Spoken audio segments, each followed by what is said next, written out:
أعوذ بالله من الشيطان الرجيم بسم الله الرحمن الرحيم قال الله تعالى في القرآن العليم وفي الفرقان المجيد يا أيها الذين آمنوا ادخلوا في السلم كافة ولا تتبعوا خطوات الشيطان إنه لكم عدو مبين. அல்ஹம்துலில்லாஹ் அலா குல்லி ஹால். எல்லா நிலையிலும் எல்லா புகழும் ஏக இறைவனாகிய அல்லாஹ் ஒருவனுக்கே உரித்தாகட்டுமாக. அவனது பேரன்பும் பெரும் கருணையும் மண்டலம் பெருமானார் நபிகள் நாயகம் ஸல்லல்லாஹு அலைஹி வஸல்லம் அவர்கள் மீதும் அவருடைய கிளைகள் குடும்பத்தினர் அவர்களை பின்பற்றி வாழ்ந்து வந்திருக்கின்ற இந்த நிறைந்த நல்ல அமர்வில் பங்கேற்கும் நல்வாய்ப்பை பெற்ற நம் அனைவர் மீதும் நின்று நிலவட்டுமாக என்ற பெரும் பிரார்த்தனையுடன் ஆரம்பம் செய்கிறேன்.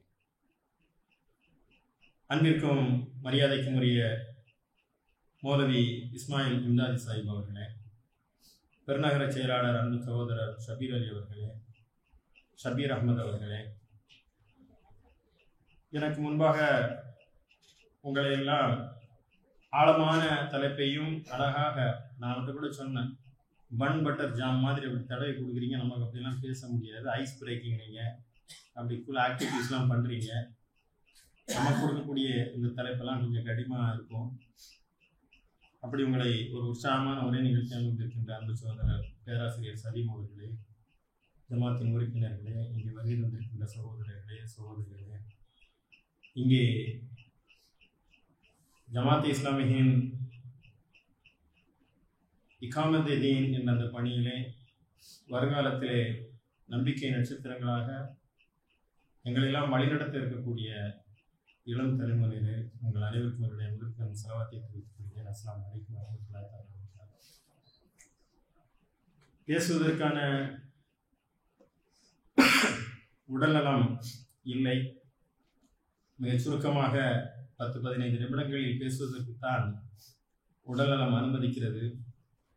ஆனால் 45 நிமிடம் தலைப்பு. இங்கே இருக்கக்கூடிய பொறுப்பாளர்களிடம் என்றைக்கும் இல்லாத மாதிரியாக ஒரு கோரிக்கையை வைத்தேன். குறித்த நேரத்தில் உரை முடித்து பழகி எனக்கு இந்த தலைப்பு மிகப்பெரிய ஒரு தலைப்பு. எனவே கூடுதலாக 10-15 நிமிடங்கள் தேவை இருக்கும் என்ற ஒரு அனுமதியுடன் தான் நான் இங்கே உங்கள் முன்னால் நிற்கப்பட்டிருக்கிறேன். காரணம் என்னவென்று சொன்னால், இந்த திருவூருக்கு நான் வந்து இறங்கிய பொழுது காலையிலே அன்பு சகோதரர் ஆஷிக்குடன் சில விஷயங்களை பேசிக்கொண்டேன். இந்த நிகழ்ச்சியில் அமர்ந்திருக்கும் போது எழுத்தாளர் ஷேன் இப்ராஹிம் அவர்கள் என்னை அலைபேசியில் அழைத்தார். அப்போது அவரிடம் நான் திருவூரில் ஒரு நிகழ்ச்சியில் இருக்கிறேன் என்று சொன்னேன். உடனடியாக அவர் சொன்னார், திருவூரில் இருக்கின்றீர்களா? மிக முக்கியமான ஒரு பகுதியாயிற்றே, வேகன் டிராஜடி என்று சொல்லக்கூடிய பாரவண்டி படுகொலைகள் நடந்த வரலாற்று சிறப்புமிக்க ஒரு ஊரிலே நீங்கள் இருக்கின்றீர்கள் என்ற ஒரு தகவலை அவர் சொன்னார். அந்த நிமிடத்திலிருந்து மனம் பற்றி கொண்டது. ஏனென்றால் சமரசத்திலே அதை குறித்து கடைசி பக்கத்திலே தொடர்வண்டி படுகொலைகளின் 100 நினைவு என்ற ஒரு கட்டுரையை குளச்சல் அசீம் அவர்கள் எழுதியிருந்தார். உடனடியாக நான் அசீம் அவர்களுக்கு தொலைபேசியிலே அலைபேசியிலே எனக்கு அது குறித்தான கூடுதல் தகவல்களை தர வேண்டும் என்று கேட்டு, நான் இந்த தலைப்பை விட்டு பாரவண்டி படுகொலைகளை குறித்து படிக்க வேண்டிய ஒரு சூழ்நிலை எனக்கு ஏற்பட்டது. இங்கிருந்து வேகமாக நான் அந்த தயாரிப்புக்கு சென்றேன். ஓய்வெடுப்பதற்கு உடல் வேண்டினாலும் மனநலம் அதை விரும்பவில்லை. உடனடியாக பெருநகர தலைவர் உமர் ஃபாரூக் அவரிடம் எனக்கு ஒரு வாகனம் ஏற்பாடு செய்யுங்கள், நான் உடனடியாக அந்த பாரவண்டி படுகொலைகள் நடந்த அந்த இடத்திற்கு செல்ல வேண்டும், அவருடைய அடங்கப்பட்ட அந்த அடக்கத்தலத்திற்கு செல்ல வேண்டும் என்று நான் ஒரு கோரிக்கை வைத்தேன். கிசான் முகமது அலி சாஹிப் அவர்கள் இங்கே ஒரு அழகாக இப்போ சாப்பிடும்போது ஒரு விஷயத்தை சொன்னார். 75 ஆண்டு காலம் நான் இங்கே இருக்கின்றேன், நான் கூட சென்று பார்க்க தோன்றாத ஒரு இடத்தை இறைவன் உங்கள் மூலமாக இன்றைக்கு எனக்கு காண கிடைக்க செய்திருக்கின்றார் என்று சொன்னார்கள். ஹனிஃபா அவர்களை அழைத்துக் கொண்டு கிசான் முகமது அலி சாஹிப் அவர்களிடம் நான் கேட்டு, உடனடியாக இங்கே வேகன் டிராஜடியுடைய நினைவிடத்திற்கு நான் செல்ல வேண்டும். அது ஒரு பெரிய ஒரு கட்டிடம். அந்த கட்டிடத்தை போய் பார்த்தோம். அங்கே ஏராளமான மாணவர்கள் இருக்கின்றார்கள். ஆனால் அவர்களுக்கு அந்த வரலாறு தெரியவில்லை. அது என்ன வரலாறு என்று சொன்னால், 1921 நவம்பர் 20 இந்திய விடுதலைக்கு எதிராக, இந்திய விடுதலை போராட்டத்தில் ஆங்கிலேயர்களுக்கு எதிராக பெரும் களமாடியவர்கள் மாப்பிள்ளாக்கள். மலபார் மாப்பிள்ளாக்களுடைய வரலாற்றை சொல்லும் போதெல்லாம் நம்முடைய குருதியிலே ஒரு உணர்வு கிளம்புவது இயல்பு. ஆங்கிலேய ஏகாதிபத்தியம் மாப்பிளாக்களை கண்டு நடுங்கினார்கள். அவர்கள் எப்படி பாகிஸ்தான் என்ற ஒரு தனிநாடு வேண்டும் என்றோ அதே போல மாப்பிள்ளா ராஜ்யம் என்று ஒன்று அமைத்து விடுவார்கள் என்று ஆங்கிலேய ஏகாதிபத்தியம் அஞ்சி நடுங்கியது. திருவூரிலே, இதே நகரிலே 1921 பெரும் படையை குடித்தார்கள். முஸ்லிம்களை வேட்டையாடினார்கள். இந்த மண்ணிலே என் பாட்டனும் முப்பாட்டனும் ஓடி ஒளியவில்லை. அவர்கள் நெஞ்சு நிமிர்த்தி நின்றார்கள். சிறைச்சாலைகள் எல்லாம் நிரம்பி வழிந்தன. ஒவ்வொரு மாநிலத்திற்கும் ஒவ்வொரு மாவட்டங்களுக்கும் அந்த கைதிகளை அனுப்பினார்கள். இங்கிருந்து நான் காலையில இறங்கி இந்த திருவூர் புகைவண்டி நிலையத்திலே 97 முஸ்லிம்கள் உட்பட 3 இந்து சகோதரர்களையும் சேர்த்து 100 பேரை ஒரு பஞ்சை தலைவணியிலே எப்படி திணிப்போமோ அப்படி ஒரு வேகனிலே திணித்தார்கள். ஒருவருக்கு மேலே ஒருவர், ஒருவருக்கு மேலே ஒருவர், ஒருவருக்கு மேலே என்று ஒரு சின்ன பெட்டியிலே 100 பேரை அடைத்தார்கள். பூட்ஸ் காலால் மிதித்தார்கள். அவர்கள் இந்த விடுதலையை வேண்டி நின்றவர்கள். அவர்கள் மன்னிப்பு கடிதம் கேட்டு அவர்கள் விலகிவிடவில்லை. நீங்கள் எத்தனை சித்திரவதை செய்தாலும், எத்தனை சிறை அடைத்தாலும் இந்த மண்ணிலே, இந்த மண்ணின் விடுதலைக்காக நாங்கள் போராடுவோம் என்று சொல்லி அவர்கள் அத்தனை பேரையும் அந்த வேகனிலே அடைக்கின்றார்கள். வேகனிலே காற்று புகாதவாறு பரங்கியர்கள் திமிர்த்தனமாக அந்த வேகனை அடைக்கின்றார்கள். கதவை இருக்க மூடுகின்றார்கள். உள்ளே 180 கிலோமீட்டர் இந்த வேகன் பயணிக்கிறது. உள்ளே இருந்தவர்கள் இந்த இந்திய விடுதலைக்காக அவர்கள் குரல் கொடுக்கிறார்கள். இந்திய மண்ணினுடைய விடுதலை, இந்த மண் விடுதலை பெற வேண்டும் என்பதற்காக அவர்கள் கத்துகிறார்கள். காற்று திசை எங்கும் அவருடைய குரல் எதிரொலிக்கிறது. வியர்வை ஆறாக ஓடுகிறது. ஒருவர் மீது ஒருவர் விழுந்து மூச்சு காற்று இல்லாமல் திணறுகிறார்கள். வியர்வை வழிந்து வழிந்து அந்த டிராகனிலே வியர்வை எல்லாம் சிறுநீராகவும் மலமாகவும் வெளிவருகிறது. கொஞ்ச நேரத்தில் ஒருவர் மீது ஒருவர் அவர்களுடைய விரல் நகங்கள் எல்லாம் பட்டு இரத்த காயங்களுடன் அவர்கள் இருக்கின்றார்கள். மூச்சு திணறி இந்திய விடுதலைக்காக என் பாட்டன் முப்பாட்டனும் அங்கே சகிதாகிறார்கள். ஒருவர், 2 பேர், 3 பேர் என்று 100 பேரும் சகிதாகிறார்கள். போத்தனூர் அந்த ரயில் நிலையத்திலே அந்த வேகனை துறக்கும் போது செத்து சடலமாக விழுந்தார்கள் என் பாட்டன் முப்பாட்டன். உடனடியாக அங்கே போத்தனூரில் அடக்குவதற்கு அவர்களுக்கு அனுமதி மறுக்கப்படுகிறது. கக்களித்து கைகொட்டி சிரிக்கின்றான் ஆங்கிலேய ஏகாதிபத்திய அதிகாரிகள். இவர்களை மீண்டும் திருவூருக்கு அனுப்புங்கள் என்று சொல்லி திருவூருக்கு அவர்கள் புறப்பட்ட இடத்திற்கு மீண்டும் பாதி குற்றுயிரும் குலையுரிமோடு இருக்கக்கூடியவர்களையும் அதே வேகனிலே அடைத்து காட்டு போகாதவாறு மீண்டும் திருவூருக்கு வழங்குகிறார்கள். திருவூரில் வந்து இறங்கிய போது இந்த ஜனாசாக்களை அடக்கம் செய்யக்கூடாது என்று சொன்ன போது அன்றைக்கு இருந்த இந்த கைனிக்கார மம்மு ஹாஜி அவர்கள் ஆங்கிலேய ஏகாதிபத்தியத்தை எதிர்த்து குரல் கொடுக்கிறார். எங்களுடைய இந்த ஜனாசாக்களை நாங்கள் இங்குதான் அடக்கம் செய்வோம், அவர்கள் இந்த மண்ணின் பிள்ளைகள் என்று. அன்றைக்கு ஆங்கிலேய ஏகாதிபத்தியத்தை எதிர்த்து கைனிக்கார் மம்மு ஹாஜி அவர்கள் குரல் கொடுத்த அந்த இடத்திற்கு நான் என்று சென்று பார்த்தேன். இங்கே இருக்கக்கூடிய கோரங்கத்து ஜும்மா பள்ளியிலே 44 ஜனாசாக்களை அடக்கம் செய்தார்கள். அந்த கோரங்கத்து ஜும்மா பள்ளியிலே இருந்த 44 ஜனாசாக்களையும் சென்று 100 ஆண்டுகள் கழித்து அவருடைய பேரப்பிள்ளை நான் என்று அவர்களுக்காக பிரார்த்தனை செய்தேன். இறைவா, இந்த மண்ணுக்காகவும் இந்த மக்களுக்காகவும் விடுதலை பெற்ற என்னுடைய பாட்டன் முப்பாட்டனுடைய இந்த சேவையை இன்றைக்கு பாசிச வல்லூர்கள் இந்த நாட்டை ஆக்கிரமித்துக் கொண்டிருக்கக்கூடிய இந்த காலத்திலே இந்த கபரஸ்தானத்தில் இருந்த அந்த உரத்தையும் அந்த உண்மையும் பெற்று திரும்பி வந்திருக்கின்றேன். மீண்டும் கோட்டூருக்கு நாங்கள் சென்றோம். அங்கே இருக்கக்கூடிய கோட்டு பள்ளியிலே 11 பேருடைய உடல் அடக்கப்பட்டிருக்கிறது. ஆனால் வேடிக்கை என்னவென்று சொன்னால் அந்த நினைவிடத்திற்கு எந்த மரியாதையும் இல்லை. காடு மண்டி கிடக்கிறது.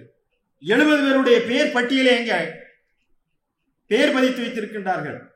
3 இந்து சகோதரர்களை மூத்தூர் மயானத்திலே அடக்கம் செய்திருக்கிறார்கள், எரித்திருக்கிறார்கள். இப்படிப்பட்ட ஒரு வரலாறு. சிஏஏ, என்ஆர்சி, என்பிஆரிலே உங்களுடைய குடியுரிமையை காட்டுங்கள் என்று கேட்கக்கூடியவர்களுக்கு நாங்கள் சொல்லிக் கொள்வேன். நீங்கள் இந்த கோரங்கத்து ஜும்மா பள்ளியிலும் கோட்டு மசீதிலும் அடங்கப்பட்ட 100 ஆண்டு காலமாக இந்த மண்ணிற்கு விடுதலைக்கு விதையாக விழுந்தவர்களுடைய அந்த ஜனாசாக்கள் அடங்கப்பட்ட இடம் இன்றைக்கும் எங்களுடைய குடியுரிமை சான்றுகளாக அங்கே திகழ்கின்றன. இது ஒரு மிகப்பெரிய வரலாறு. வரலாற்றை இழந்து நிற்கின்ற சமுதாயம். ஆனால் இன்றைக்கு ஒரு நடிகனுக்கும் சிலை வைத்து அவர்களுக்கு மாலை மரியாதை செய்வதற்கு முதலமைச்சர் சென்று மாலை மரியாதை செலுத்தக்கூடிய இடத்துல நான் மரியாதைக்குரிய கிசான் முகமது அலி சாஹிபிடம் கேட்டேன், இங்க இருக்கக்கூடிய முதலமைச்சர் ஆண்டுதோறும் வந்து அந்த இடங்களுக்கு நினைவிடங்களுக்கு செல்கிறாரா? அரசு ஏதாவது செய்கிறதா? இங்கே பொன்னானி போன்ற மிகப்பெரிய ஒரு தொகுதி. இந்த தொகுதிக்கு வந்த பிறகு நான் குலாம் முகமது பனாத்வாலா அவர்களை நினைவு செய்தேன். பாராளுமன்றத்தினுடைய சிம்ம குரலாக குலாம் முகமது பனாத்வாலா இந்த மலப்புரம் மாவட்டத்தில் இருந்து பொன்னானியில் இருந்து தேர்ந்தெடுக்கப்பட்டு அங்கே குரல் ஒலித்தது. பொன்னானியிலும் மலப்புரத்திலும் இருக்கக்கூடிய பாராளுமன்ற உறுப்பினர்கள் எல்லாம் இதற்காக குரல் கொடுக்க வேண்டும். அதெல்லாம் இருக்கட்டும், அப்துல் சமதானி போன்றவர்கள் இன்றைக்கு களமாடி கொண்டிருக்கிறார்கள். முஸ்லிம் லீக் பெரிய அளவிலே இங்கே இருக்கின்றது. ஆனால் இந்த 100 ஆண்டு கால 1921 என்று சொன்னால் 2021 நூற்றாண்டு காலத்திலே அவர்களுக்கான நினைவு சின்னம் எழுப்பப்பட்டதா? அந்த வரலாறு என்னுடைய பிள்ளைகளுக்கு கடத்தப்பட்டதா என்றால் இல்லை, நாங்கள் ஆண்டுதோறும் அவர்களுக்காக சில ஃபாத்தியாக்கள் ஓதுவதுடன் நிறுத்தி விடுவோம் என்று சொன்னார். அங்கே இருக்கக்கூடிய 82 வயதை சார்ந்த மாதினை நாங்கள் சந்தித்து கேட்டோம். அவர் போக்கரக்கான்னு சொல்லி ஒரு ஆள் இருக்கார், அவர் தான் அந்த சம்பவத்துக்கு சாட்சியா இருக்கார். அவரை தேடி போனோம். குறிப்பிட்ட நேரத்திற்கு வர வேண்டும் என்று சொல்லி அந்த ஆய்வை ஓரளவு முடித்து விட்டு நான் இங்கே திரும்பி இருக்கின்றேன். இதெல்லாம் எதற்காக சொல்கின்றேன்? அந்த திருவுருவிலே வந்து பார்த்தபோது நாம் நிகழ்ச்சிக்காக வரவில்லை. இங்க இருக்கக்கூடிய இந்த வரலாற்றை இன்னொரு தலைமுறைக்கு கடத்த வேண்டிய ஒரு பெரும் பணியை இறைவன் நமக்கு தந்திருக்கின்றான் என்ற அந்த உணர்வை நான் இங்கிருந்து உங்களுடன் பகிர்ந்து கொள்ள வேண்டும் என்று விரும்பினேன். அன்பு சகோதரர்களை, வாய்ப்பு இருந்தால் அந்த இடங்களுக்கெல்லாம் மீண்டும் ஒரு முறை நீங்கள் செல்லுங்கள். ஒரு தலைமுறை வரலாற்றை நம்முடைய பிள்ளைகளுக்கு காட்டுங்கள். எப்படிப்பட்ட ஒரு தியாக வரலாற்றிலிருந்து நாம் எழுந்திருக்கின்றோம் என்று. அந்த இந்தியாவை இன்றைக்கு வகுப்புவாதம் வேட்டையாடி கொண்டிருக்கிறது. பாசிசம் மிகப்பெரிய அளவிலே இங்கே பணி செய்து கொண்டிருக்கிறது. இன்றைக்கு எனக்கு கொடுக்கப்பட்ட தலைப்பு வகுப்புவாதத்தை, பாசிசத்தை, வெறுப்பலையை, இஸ்லாமிய போஃபியாவை எப்படி எதிர்கொள்வது என்பதுதான் எனக்கு கொடுக்கப்பட்ட நீண்ட நெடிய தலைப்பு. அதை எப்படி எதிர்கொள்வது என்ற அந்த இடத்திற்கு நான் வருவதற்கு முன்பாக இஸ்லாமிய வெறுப்பு எப்படி தொடங்கியது, எங்கிருந்து தொடங்கியது? சிறிய குறிப்பு 1921 மலையாள படம் வெளிவந்திருக்கீங்க. அந்த சம்பவம் அப்படியே பதிவு 1921 மம்முட்டி நடித்த ஒரு படம் ஒன்று வந்தது, இந்த வேகன் டிராஜடியை பத்தி. அதுல ஹீரோயிசத்துக்காக சில வேலைகளை செய்திருந்தார்கள். அதுல இருந்து அவர் தப்பிச்சு வர்ற மாதிரி அந்த வேகன்ல இருந்து முடிந்தால் அந்த படத்தையும் பார்க்கலாம். சகோதரர்கள் ஒரு நினைவு குறிப்பு அவங்க கொடுத்திருக்கிறார். இங்கே வகுப்புவாதம் எப்படி இந்த மண்ணிலே காலூன்றி இருக்கிறது, வெறுப்பு வணிகம் எப்படி கொடிகட்டி பறக்கிறது. ஏதோ இன்றைக்கு மோடி சர்க்கார் வந்த பிறகு இந்த வெறுப்பு துளிர்க்கவில்லை. இதற்கு முன்பும் இந்த வெறுப்பு இருந்தது, அதற்கு முன்பும் இருந்தது. இஸ்லாம் இந்த மண்ணிலே எங்கெல்லாம் வேர் விட்டு கிளை பரப்பியதோ அங்கெல்லாம் இஸ்லாமிய வெறுப்பலைகள் நீடித்து கிடந்தது. அதை எதிர்த்து தான் நபிமார்கள் போராடினார்கள். அண்ணல் பெருமானார் நபிகள் நாயகம் ஸல்லல்லாஹு அலைஹி வஸல்லம் அவர்களுடைய காலத்திலும் இஸ்லாமிய வெறுப்பலைகள் தொடர்ந்து எழுந்தன. அவர்களை பைத்தியக்காரர் என்று சொன்னார்கள், சூனியக்காரர் என்று சொன்னார்கள், கொடும் சொல்லால் வதைத்தார்கள், கல்லடியும் சொல்லடியும் தந்தார்கள், நாடு கடத்தினார்கள், எண்ணி பார்க்க முடியாத சித்திரவதைகளை அவர்களுக்கு தொடர்ந்து கொடுத்தார்கள். அதனுடைய நீட்சியாக உலகம் முழுவதும் இன்றைக்கு இஸ்லாமியா போஃபி என்று சொல்லக்கூடிய இஸ்லாமிய வெறுப்ப அலைகள் பரவத் தொடங்கின. உலகத்திலே மிகப்பெரிய வணிகம், செல்வம் கொளிக்கக்கூடிய லாபகரமான வணிகம் எது தெரியுமா? இஸ்லாமா போஃபியோ, இஸ்லாமிய வெறுப்பு தொழில் தான் இன்றைக்கு அதிகமாக பணம் ஈட்டி தருகின்ற, பணம் கொளிக்கின்ற வியாபாரம் என்று குறிப்பிடுகிறார்கள். இந்த இஸ்லாமிய வெறுப்பு என்று சொன்னால் அவர்கள் இஸ்லாத்தை குறித்து தொடர்ந்து ஒரு பொய்யை கட்டமைத்துக் கொண்டே வருகிறார்கள். என்ன பொய்யை கட்டமைக்கிறாங்க? நான் சொன்ன மாதிரி நீண்ட நெடிய தடைப்பு, எனக்கு கிட்டத்தட்ட 2 மணி நேரம் பேச வேண்டிய அளவுக்கு உண்டான செய்திகள் இதில் உள்ள. ஆனாலும் கூட சுருக்கமாக நான் சொல்கிறேன். முஸ்லிம்கள் என்றால் பயங்கரவாதிகள், தீவிரவாதிகள் என்ற எண்ணத்தை அவர்கள் மிக ஆழமாக விதைத்து விட்டார்கள். எல்லா முஸ்லிம்களும் தீவிரவாதிகள் அல்ல, ஆனால் எல்லா தீவிரவாதிகளும் முஸ்லிம்கள் என்ற ஒரு பிம்பத்தை மிக அழகாக, மிக ஆழமாக, கடைக்கோடியில் இருக்கக்கூடிய, கிராமத்தில் இருக்கக்கூடிய ஒரு எளிய சகோதரன் வரைக்குமாக இந்த விஷத்தை விதைத்திருக்கிறார்கள். அதில் அவர்கள் பெரும் வெற்றி பெற்றிருக்கின்றார்கள்.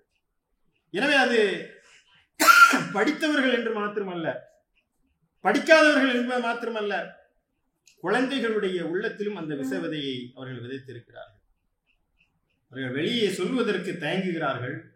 ஆனால் எல்லாருடைய உள்ளத்திலும் முஸ்லிம்கள் தீவிரவாதிகள் என்ற செய்தி ஆழமாக, அழுத்தமாக பதிந்திருக்கிறது. இஸ்லாமிய வெறுப்பிலே அவர்கள் முதலில் எடுத்து வைக்கக்கூடிய செய்தி அதுதான்.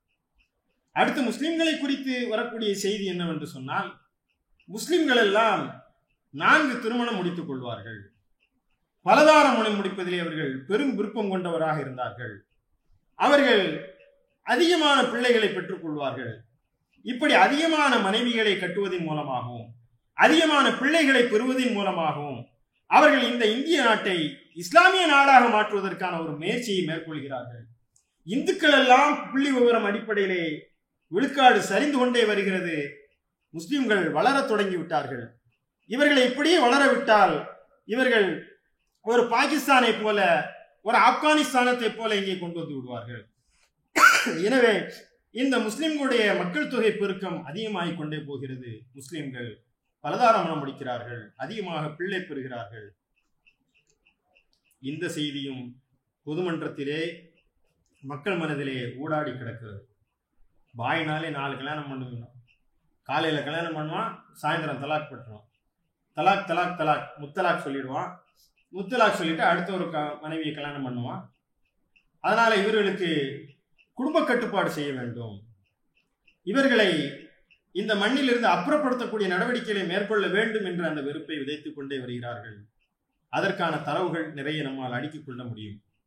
அடுத்து இந்த இஸ்லாம் குறித்த வெறுப்பு தொழிலிலே முஸ்லிம்கள் பெண்களை அடிமைப்படுத்துகிறார்கள், பெண்களை வீட்டிலே அடக்கி ஒடுக்குகிறார்கள்.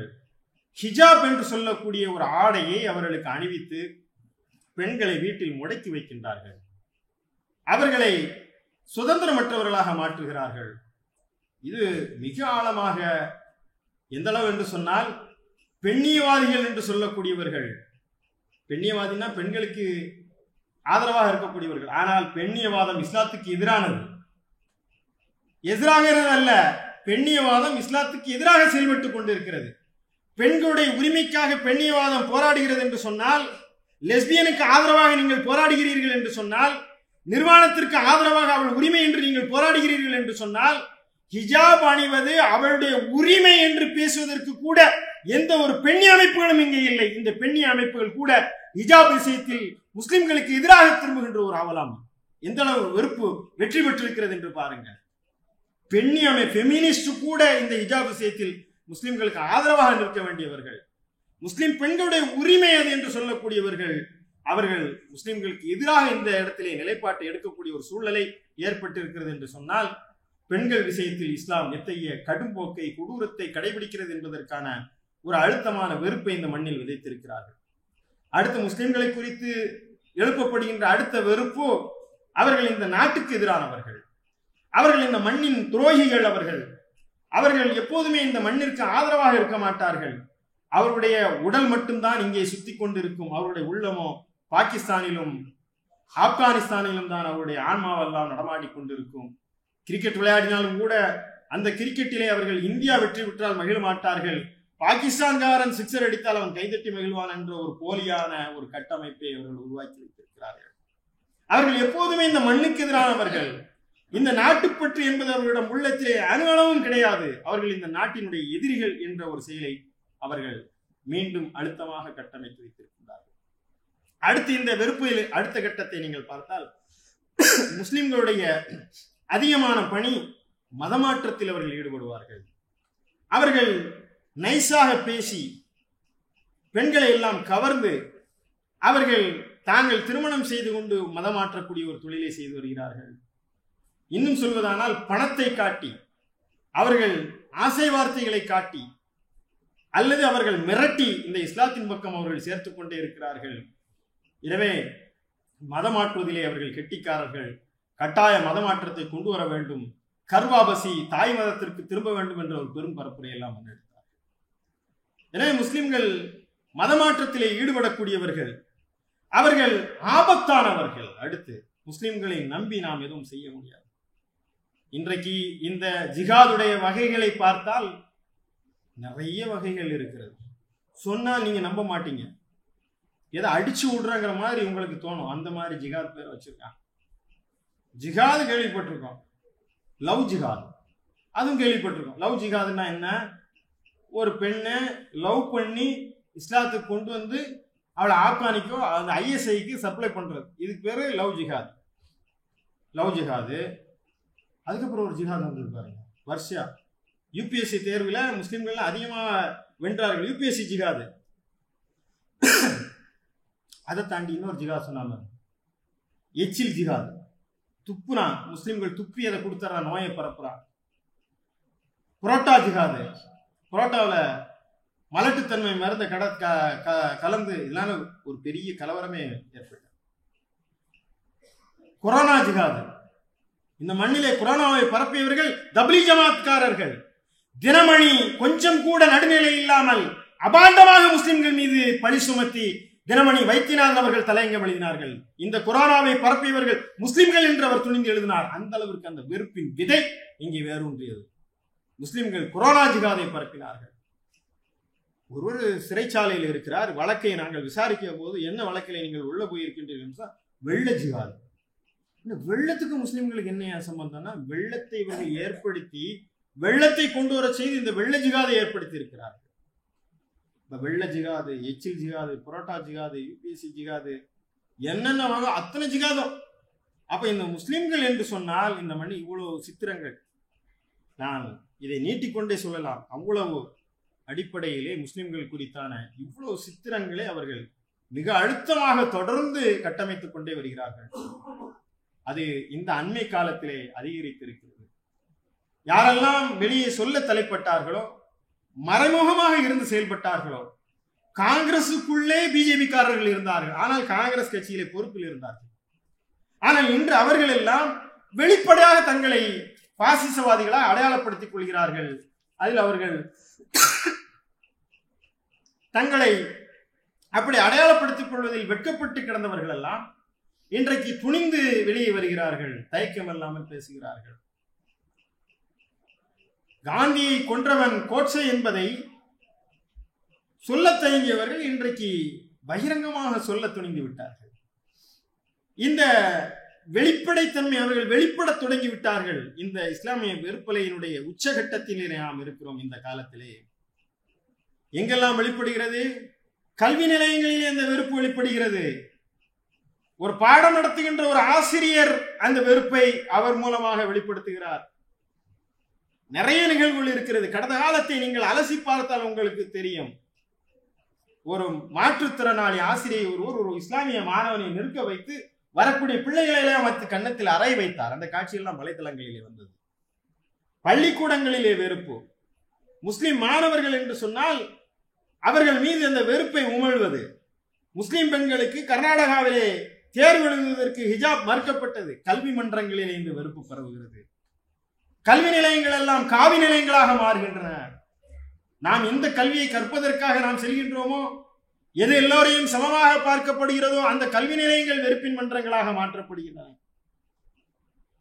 காவல் நிலையங்கள் நமக்காக காவல் காப்பார்கள், நமக்காக அவர்கள் உதவி செய்வார்கள் என்ற அந்த நிலையில் இருந்த காவல் அதிகாரிகள் எல்லாம் இன்றைக்கு புளியந்தோப்பிலே ஒரு காவல் அதிகாரி பாகிஸ்தானுக்கு நீங்க போயிடுங்க, உங்களுக்கு இங்கே வேலை இல்லை என்று ஸ்டேட்டஸ் வைக்கிறார். காவல் உடையிலே இதை சொல்கிறார். காவல் அதிகாரி துணிந்து அந்த வெறுப்பை பேசுகிறார்கள். இன்னும் சொல்வதானால் உத்தரப்பிரதேசத்திலே கடந்த வாரத்திலே நடந்த நிகழ்வை நான் பார்த்து நெஞ்சம் பதைபதித்தது.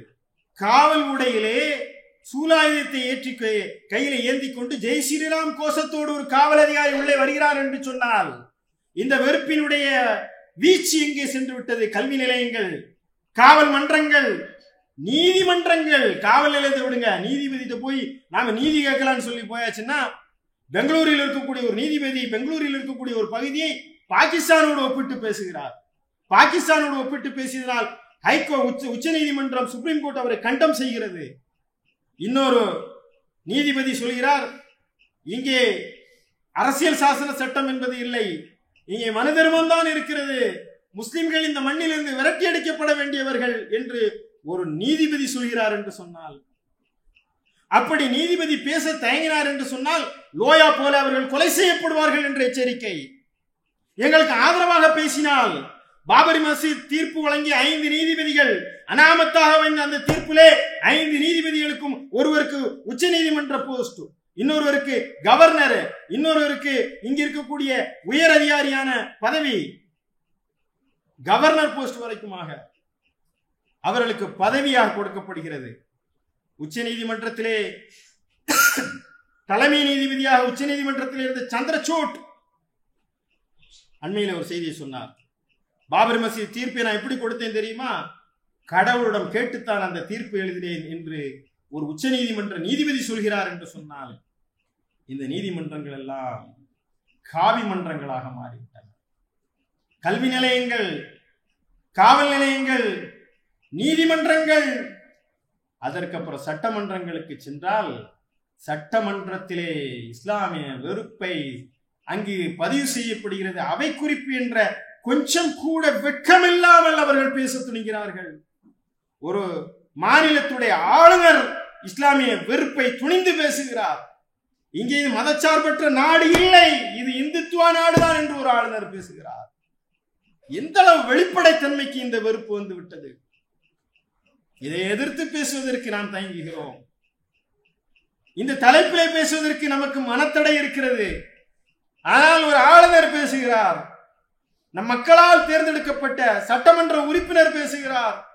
சட்டமன்ற உறுப்பினர் பேசுகிறார் என்பதை விட உத்தரப்பிரதேசத்துடைய மாநில முதலமைச்சர் பேசுகிறார், துணிந்து பேசுகிறார். புல்டோசர்களை கொண்டு முஸ்லிம்கள் வீடுகளை இடிப்பேன் என்று சொல்கிறார், இடித்து காட்டுகிறார். அவருக்கு பெயர் புல்டோசர் பாபா என்று பெயர். ஹரியானாவில் இருக்கக்கூடிய முதலமைச்சருக்கு புல்டோசர் சாச்சா என்று பெயர். புல்டோசர்களை கையிலே குத்திக் கொண்டு முஸ்லிம்களை அழித்தொழிப்பது எங்கள் வேலை என்று அவர்கள் களமிறங்குகிறார்கள். ஒரு மாநில முதல்வர் பச்சை கொடி காட்டுகிறார். மாநில முதலமைச்சர் எப்படி இருக்கிறார் என்று சொன்னால், ஒரு நாட்டின் பிரதமர் சொல்கிறார் முஸ்லிம்கள் அதிகமாக பிள்ளை பெற்றுக் கொள்கிறார்கள், முஸ்லிம்கள் இந்த நாட்டை விட்டு வெளியேற்றப்பட வேண்டியவர்கள், முஸ்லிம்களை நீங்கள் ஆடைகளை பவிழ்த்து நீங்கள் அடையாளம் காணுங்கள் என்று ஒரு பிரதமர் பேசுகிறார். உலக நாடுகள் எல்லாம் 57 நாடுகளை கொண்ட இஸ்லாமிய கூட்டமைப்பு நாடுகள் இந்த இந்தியாவை பார்த்து காரி உமிழ்கின்றன. ஒரு நாட்டின் பிரதமர் தன்னுடைய குடிமக்களை பார்த்து இப்படி எல்லாம் பேசுவாரா? ஒரு நாட்டின் பிரதமர் சொல்கிறார், புல்டோசரை எங்கு எப்படி பயன்படுத்த வேண்டும் என்று யோகி ஆதித்யநாத்தை பார்த்து தெரிந்து கொள்ளுங்கள் என்று பேசுகிறார் என்று சொன்னால், வெறுப்பை உமிழ்கிறார், கொப்பளிக்கின்றார். எந்த அளவு அவர்களுக்கு இந்த நெஞ்சழுத்தம் ஏற்பட்டது என்று சொன்னால், இந்தியாவுடைய இறையாண்மையை கட்டி காக்க வேண்டிய அரசியலமைப்பு சட்ட சாசனத்திலே இருக்கக்கூடிய செக்குலரிசத்தை மாற்ற வேண்டும் என்பதற்காக அவர்கள் போராடக்கூடிய அளவிற்கு அவர்கள் துணிந்து விட்டார்கள். இந்த வெறுப்பினுடைய வகைகள், வெறுப்பை மக்கள் மன்றத்தில் எடுத்துச் சொல்லக்கூடியவர்கள் யார்? எல்லாரும். இதனுடைய விளைவுகள் என்ன ஆகிவிட்டது என்று சொன்னால், எங்கெல்லாம் இந்த வெறுப்பினுடைய வடிவங்கள், என்ன வடிவங்கள் எல்லாம் துண்டு காகிதத்திலே கொடுத்தான், பிட் நோட்டீஸ்ல. அதற்கு பிறகு பாடத்திட்டத்திலே இந்த வெறுப்பு. அவுரங்கசீப் என்று சொன்ன மகத்தான மாமனிதரை தீவிரவாதியாக பாடம் படிக்கக்கூடிய ஒரு நிலை நமக்கு உற்பத்தி செய்கின்ற பாடத்திட்டத்தில் ஏற்பட்ட கோளாறுகள், குளறுபடிகள், வரலாற்று பாடத்திட்டத்தில் ஏற்பட்ட திரிபுகளை 174 பக்கங்கள், அந்த திரிபுகளை பற்றி மட்டுமே இந்தியன் காங்கிரஸ் கமிட்டி, அதாவது அந்த பாடத்திட்ட ஆய்வு கமிட்டி, அவர்கள் மிகப்பெரிய குளறுபடிகளை வரலாற்றிலே திரித்திருக்கிறார்கள், மறைத்திருக்கிறார்கள், மாற்றியிருக்கிறார்கள், சிதைத்திருக்கிறார்கள். காந்தியினுடைய இடத்திலே கோட்சை வைப்பதற்கான முயற்சிகளை அவர்கள் மேற்கொள்கிறார்கள். அந்த துண்டறிக்கையில் இருந்து அது பாடத்திட்டத்திற்கு பரவுகிறது. கலை வடிவிலே அவர்கள் இலக்கியத்துக்குள்ளே புகுகிறார்கள். இலக்கியத்திற்குள்ளே வெறுப்பையும் மதவாதத்தையும் திணிக்கின்றார்கள். அதை எழுதக்கூடிய செக்குலர் முஸ்லிம்களுக்கான இடம் இங்கே பெரிய அளவிலே கொடுக்கப்படுகிறது. பெண்ணியவாதிகள் என்று இஸ்லாமிய பெயரில் எழுதக்கூடிய, இஸ்லாத்தை இழிவுபடுத்தி இஸ்லாத்திற்குள்ள உள் பிரச்சனைகளை பேசி இஸ்லாமியர்கள் என்பவர்கள் சபிக்கப்பட்டவர்கள் என்று எழுதக்கூடியவர்களுக்கான இடத்தை பிரம்மாண்டமாக கொடுக்கக்கூடிய ஒரு சூழ்நிலையை பார்க்கிறோம். இஸ்லாத்தை விமர்சித்து எழுதக்கூடியவர்களுக்கு, இந்த மண்ணின் மரபையும் இந்த மண்ணின் மாண்புகளையும் இந்திய விடுதலைக்கான போராட்ட வரலாற்று குறிப்புகளையும் எழுதக்கூடியவர்களுக்கான இடம் இங்கே இல்லை. அவர்களுக்கெல்லாம் வஹாபி முத்திரையை குத்தி விடுவார்கள். அவர்கள் பரப்புரை செய்கிறார்கள் என்று அவர்களை விலக்கி வைத்து விடுவார்கள். எனவே கலை வடிவாக, இலக்கிய வடிவாக, அடுத்து விவாத மேடைகளை உருவாக்கினார்கள். டிவி, தொலைக்காட்சி விவாத மேடைகளை நான் தொடர்ந்து தவிர்த்து வருகிறேன். எத்தனையோ அழைப்புகள் வருகின்றன, ஆள் பற்றாக்குறை இருக்கிறது. நாம் அந்த வலையில் சிக்கிக்கொள்ள விரும்பவில்லை. உரையாடலை நான் தொடங்க விரும்புகின்றேன். என்னுடன் விவாதிப்பதற்கு, என்னுடன் நேருக்கு நேர் அமர்ந்து பேசுவதற்கு லாயக்கற்ற மனித உரிவில் இருக்கக்கூடிய இழிவிரவிகளுடன் நான் அமர்ந்து பேசுவதற்கு நான் தயாராக இல்லை. நச்சு கிருமிகள், எவ்வளவு லைவ்ல போய்கிட்டு இருக்கிற அந்த உணர்வு இல்லாமல் வெறுப்பையும் பொய்யையும் வன்முறை வார்த்தைகளையும் துணிந்து பேசக்கூடியவர்கள் எத்தனை அடையாளங்களுடன் வருகின்றீர்கள். சமூக ஆர்வலர்கள், அரசியல் விமர்சகர்கள், பத்திரிகையாளர்கள், முன்னாள் அதிகாரிகள் என்று எத்தனை வடிவங்கள் உங்களுக்கு. இந்த விவாத மன்றங்களை எல்லாம் ஆக்கிரமித்த அந்த பொய்யையும் அந்த வெறுப்பையும் அந்த நச்சு கருத்துக்களையும் மீண்டும் மீண்டும் விவாதத்திற்கு நீங்கள் அழைத்து வருகின்றீர்கள். அதற்கு பிறகு கலைத்துறையை கையில் எடுத்தார்கள். 5000 கோடியை எதற்காக ஒதுக்குகிறார்கள்? ஒரு மாநிலத்திலே 5 மாநிலங்களிலே விடுமுறை விடப்படுகிறது. எதற்காக என்று சொன்னால் சினிமா பார்ப்பதற்காக. சம்பளத்துடன் கூடிய விடுமுறை. தி காஷ்மீர் ஃபைல்ஸ் என்று சொல்லக்கூடிய அந்த திரைப்படத்தை பார்ப்பதற்காக விடுமுறை. தி கேரளா ஸ்டோரி என்ற ஒரு திரைப்படத்தை எடுத்து அதற்கான பரப்புரையை கர்நாடக தேர்தல் பரப்புரையிலே பிரதமர் பேசுகிறார் தி கேரளா ஸ்டோரியை குறித்து. ஒரு புர்கா படத்திற்கான ஒரு அடையாளம். எத்தனை எத்தனை துப்பாக்கிகளில் இருந்து, விஸ்வரூபங்களில் இருந்து, எஃப்ஐஆர்களில் இருந்து இன்றைக்கு அமரன் வரைக்குமாக கலை வடிவிலும் இலக்கிய வடிவிலும் முஸ்லிம்களை தொடர்ந்து இந்த மண்ணின் விரோதிகளாக காட்டுவதில் இஸ்லாமிய வெறுப்பு தொழிலே இதெல்லாம் ஒரு இன்ஸ்டன்டாக நடக்கல. அறியாமையில் அவங்க எல்லாம் செய்யல. இதற்காக ஃபண்ட் பண்ணக்கூடியவர்கள் யார்? ஸ்கிரிப்ட் எழுதக்கூடியவர்கள் யார்? இதை விநியோகம் செய்யக்கூடியவர்கள் யார்? இதற்கு எப்படி இவ்வளவு வசூல் கிடைக்கிறது? இதில் நடிக்கக்கூடிய பெரும் நடிகர்கள் எப்படி தேர்வு செய்கிறார்கள்? அதுல ஒரு சென்டிமெண்ட், அதுல ஒரு ஹீரோவுடைய வேல்யூ, அதுக்கான பெரிய பட்ஜெட், அதுக்கான பிரம்மாண்ட தயாரிப்புகள் என்று சொல்லி அதில் விஷத்தை தடவக்கூடிய வேலைகளை செய்கிறார்கள். கலை அடக்கிய வடிவங்களிலே ஊடகங்கள் விலை போய்விட்டன முற்றிலுமாக. நான் முதலில் சொன்னது இந்த வெறுப்பினுடைய செய்திகள். முஸ்லிம்கள் தீவிரவாதிகள் என்றார்கள், முஸ்லிம்கள் பலதாரமணம் செய்கின்றார்கள் என்று சொன்னார்கள், பெண்களை அடிமைப்படுத்துகிறார்கள் என்று சொன்னார்கள். அதே போல அவர்கள் இந்த நாட்டுக்கு ஆபத்தானவர்கள், இந்த மண்ணுக்கு எதிரானவர்கள் என்று பரப்புரை செய்தார்கள். மதமாற்றம் செய்யக்கூடியவர்கள் என்று சொன்னார்கள். வகை வகையான ஜிகாதுகள் என்று சொன்னார்கள். இது எல்லாவற்றையும் கல்வி நிலையங்களில் இருந்து தொடங்கினார்கள்.